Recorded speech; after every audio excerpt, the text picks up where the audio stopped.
ensaio de demonologia, mas creio que algumas ideias tiradas da teologia da graça nos ajudarão a entender ou a chegar a uma aproximação do fenômeno da satanização. Pela mais assentada doutrina, sabemos que o homem, na atual condição de herdeiro de Adão e de resgatado e cordeiro de Cristo, pode fazer alguns atos bons sem a ajuda da graça, mas não pode fazer ato nenhum de bondade sobrenatural, de dimensões de eternidade, e nem pode fazer regularmente atos bons e viver bem. Está acima da nossa capacidade natural o próprio bem natural íntegro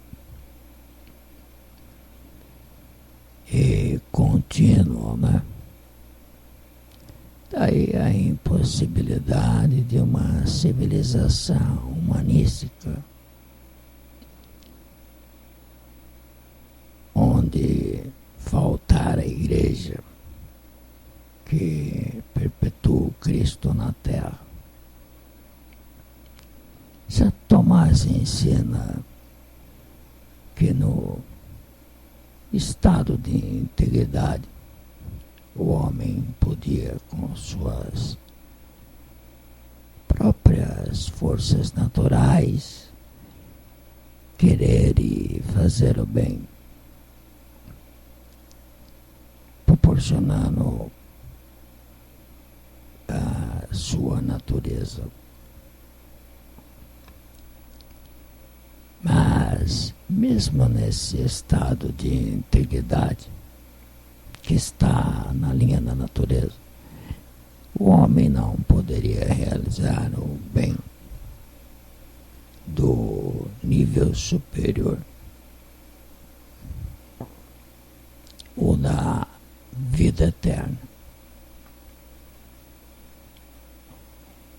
sem o indispensável socorro das virtudes infusas.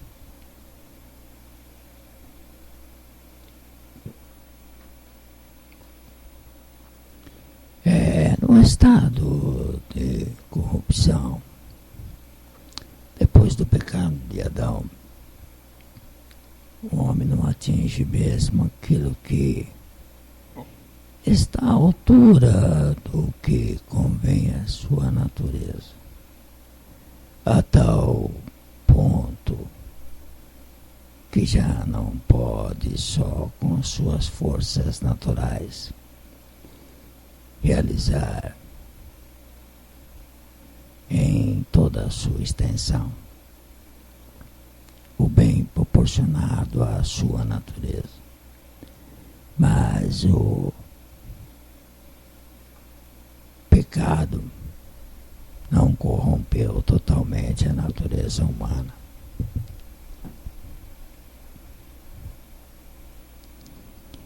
Embora tenha corrompido totalmente a nova natureza, a sobrenatureza, pela qual o homem emergia da criação primeira e ganhava direito de filho da nova criação, mais próxima de Deus.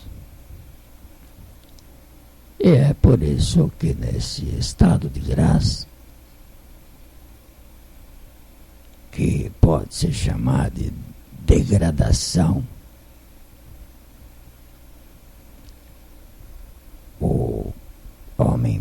fazer por sua capacidade natural alguns bens particulares, também como construir casas, fazer plantações, cuidar do bem-estar e outras coisas do mesmo gênero. Mas não pode realizar sua totalidade com integridade, continuidade e sem desfalecimento. O bem que é de seu domínio natural, sem a graça de Deus atuante e acolhida obediêncialmente, não apenas nas almas fiéis que estarão em torno do altar até o fim do mundo, mas nas junturas e conexões sociais. Sem a presença da igreja acolhida, aceita sem as marcas de Cristo Rei na cidade temporal, os homens não serão capazes de fazer uma civilização. Não conseguirão traçar um contraponto, sequer medíocre, de seu tropel coletivo no mundo. Sim, sem aqueles liames sobrenaturais, os homens não conseguirão traçar uma história mediamente humana, uma história ao menos decente. Ao contrário, conseguirão esse prodígio de mistura em que os mais belos atos humanos se entremeiam e se comprometem com uma organizada satanização.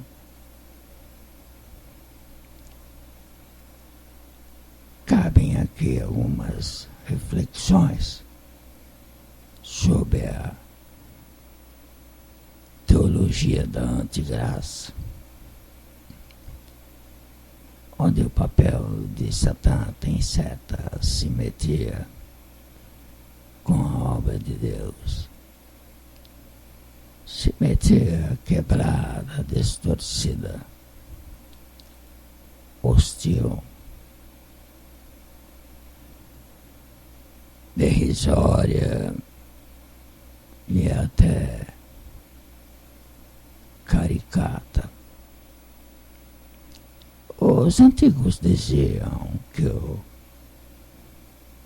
demônio é o macaco de Deus. Tenta imitar a divina beleza com contorções de sua voluntária fealdade, a menos que não escolha acidentalmente a técnica que é, por assim dizer, a obra-prima do arcanjo decaído e perdido. A imitação diabólica da beleza e da bondade de Deus. Mas dentro de tal pseudo-simetria, diríamos que é assim como a necessidade da graça, mesmo para o bem natural, contínuo e perseverante, há também a necessidade do demônio para explicar os níveis de maldade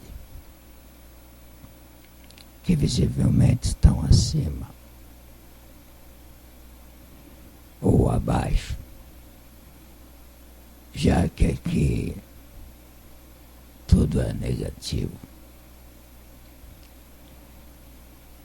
Da nossa própria capacidade natural de torpeza e maldade, vivemos um estranho século em que os homens tendem a formar grandes aglomerados, estão sempre a fazer congressos,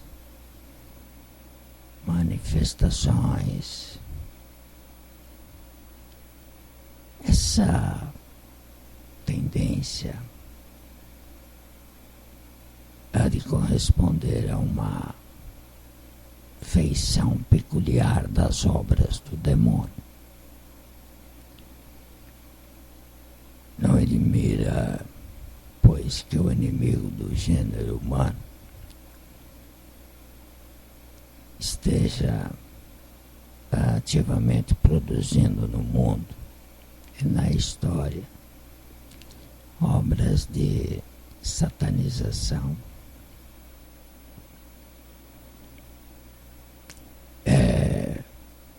Vemos aí as principais manifestações: comunismo, nazismo passado, certas organizações que se dizem filantrópicas. Há uma tendência geral a subestimar essas e tais organizações que se revestem de uma camada superficial de filantropia para a conquista dos bons desprevenidos.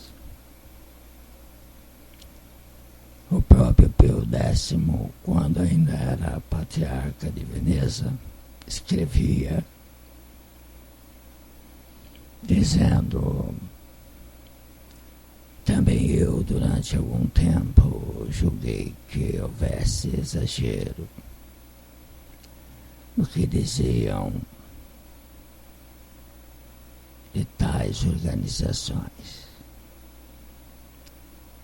Mas a ulterior experiência de meu ministério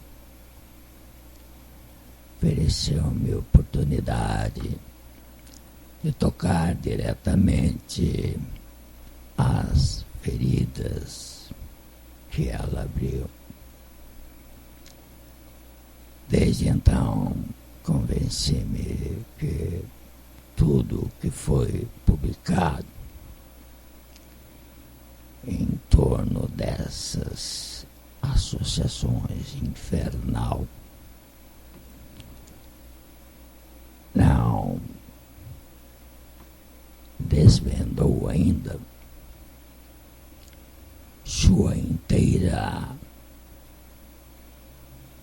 realidade.